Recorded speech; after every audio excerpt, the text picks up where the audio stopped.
Smart Philo, de la philo, comme chaque semaine avec Marianne Mercier. Bonjour Marianne. Bonjour Arnaud. Ravi de vous accueillir. C'est votre premier passage dans notre émission. Tout à fait. On est très très heureux. Consultante, philosophe pour les organisations. Donc vous enseignez et vous allez en entreprise pour professer, évangéliser.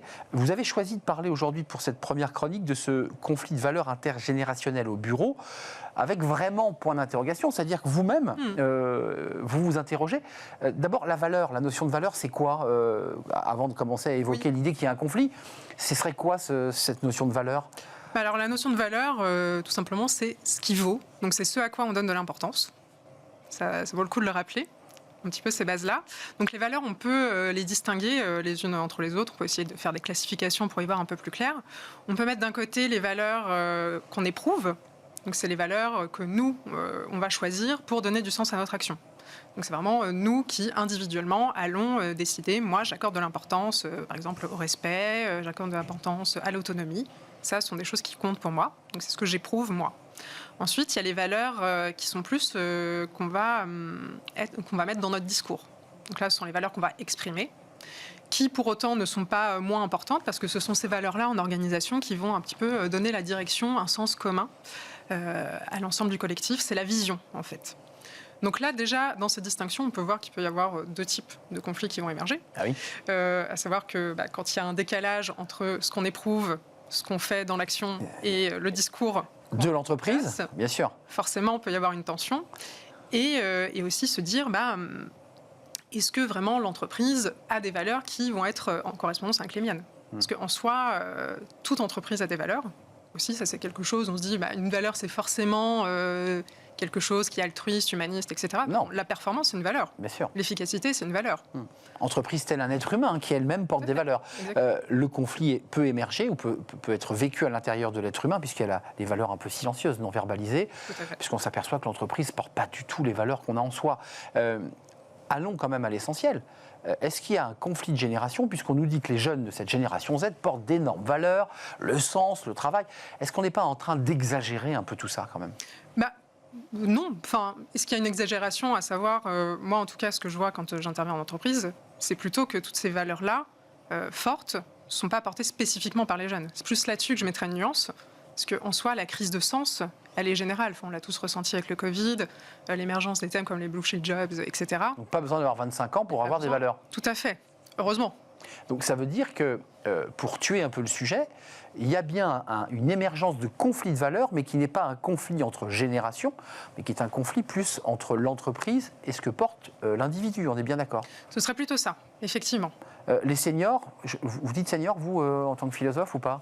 On peut utiliser ça, parce qu'il faut bien se repérer aussi dans les différentes générations. Pareil, parce que comment est-ce qu'on distingue les générations ? Oui. Comment on peut les définir ? Ça, c'est... déjà, se poser la question, ça peut éclairer aussi. Se dire, est-ce qu'on choisit de définir ça par tranche d'âge ? Juste se dire, y a les 18-25 ans, les 25-34, les 34-50. Est-ce qu'on se dit, c'est plus en termes de catégories socio-professionnelles, donc on mettrait les étudiants, les jeunes actifs, etc. Ou alors, est-ce qu'on va plutôt chercher des marqueurs culturels ? Donc c'est là-dessus qu'on va parler, par exemple, des baby-boomers, de la génération X, Y, Z, Alpha maintenant. Où là, en fait, quand on se positionne sur une définition de la génération basée sur des valeurs, une culture commune, on se pose la question de l'identité.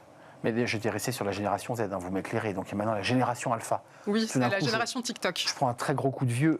Est-ce que la jeune génération, et ça je pense que vous avez un regard sur cette question, est plus individualiste que les générations précédentes ? C'est ce qu'on nous dit.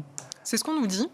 Alors là, après, c'est quelque chose que je trouve intéressant comme cliché. D'une façon générale, je pense important de se questionner sur les clichés parce que ça nous renseigne toujours sur ce qu'on a envie de voir, sur ce qui un petit peu est dans l'inconscient collectif. Donc on a envie de voir les jeunes générations comme étant plus individualistes. Alors déjà, aussi quelque chose que j'ai envie de rappeler, c'est que ces jeunes générations, si elles ont un comportement tel qu'il est actuellement, c'est aussi parce qu'il y a eu les anciennes qui ont préparé le terrain. Alors, une génération n'émerge pas ex nihilo. Donc déjà, ça, j'ai envie de le rappeler. Et ensuite, sur cette question de l'individualisme, moi, il y a un courant que je trouve utile pour apporter un éclairage. C'est le postmodernisme en philosophie. C'est un grands concepts. C'est quoi, les Deleuze, les Foucault? Voilà, Guattari, etc. Un peu plus récemment, on a Bruno Latour aussi, qui s'est beaucoup questionné sur la modernité.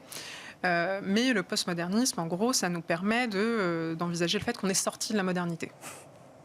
Donc on est sorti de l'idéal des Lumières, l'idéal de la raison, de la vérité scientifique, qu'on serait en quête permanente, en recherche là-dessus. On aurait donc tourné cette page. Voilà, on serait où alors? cette page, et finalement, on serait un petit peu livré à nous-mêmes. C'est vrai. Sans Dieu, sans maître. Exactement, sans grand récit collectif. Donc ça, il y a plusieurs facteurs qui peuvent l'expliquer. Hein. Il y a l'ère de surinformation dans laquelle on est, qui va multiplier ces récits, qui fait que quelque part tout se vaut. Il y a le fait que du coup, tout ce qui nous reste, c'est nous-mêmes, en fait, pour nous repérer, notre propre subjectivité. C'est se dire, qu'est-ce que moi, je décide comme sens. Donc ça, c'est très vertigineux. Ça a plusieurs effets délétères, évidemment, parce que c'est un terrain idéal pour tout ce qui est complotisme. Absolument, fake news. Voilà, donc ça, c'est pour ça que ça émerge autant aujourd'hui, parce qu'on a moins de repères sur aussi la cohésion du collectif. Ce qui fait que, on va se dire, maintenant, les gens sont chacun dans leur coin, on va avoir moins de solidarité, etc. Donc, les questions intergénérationnelles, on va avoir la sensation un peu d'un délitement global. Mais en même temps, je pense qu'il faut aussi voir ça comme un espace de liberté, où on peut aussi s'autodéterminer et choisir qu'est-ce qui, moi, vraiment m'importe. Et c'est là-dessus, peut-être, les nouvelles générations ont quelque chose d'intéressant sur cette conscience écologique et sociale, qui, pareil, ressort énormément. Enfin, on voit tous les discours qu'il y a pu avoir dans les grandes écoles, d'étudiants qui lors des discours de fin d'année. Voilà, dire, nous, on n'est pas en accord avec l'enseignement qui nous est donné, on a envie d'autre chose, on pense qu'il y a des éléments importants qui devraient être incorporés dans nos études dans le monde du travail.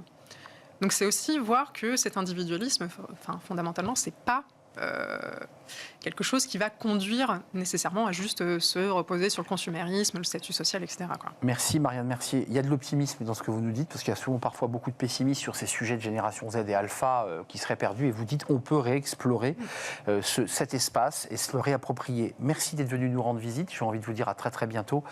Consultante philosophe pour les organisations, donc vous allez en entreprise et vous donnez aussi des cours dans des écoles de commerce. Merci beaucoup. On fait une courte pause et tiens, ça va faire écho à ce que vient de nous dire Marianne, la révolution du travail, où le travail fait sa révolution. On en parle, il y a eu beaucoup de choses. Il y a eu les assises, évidemment, dans le cadre du Conseil national de la refondation.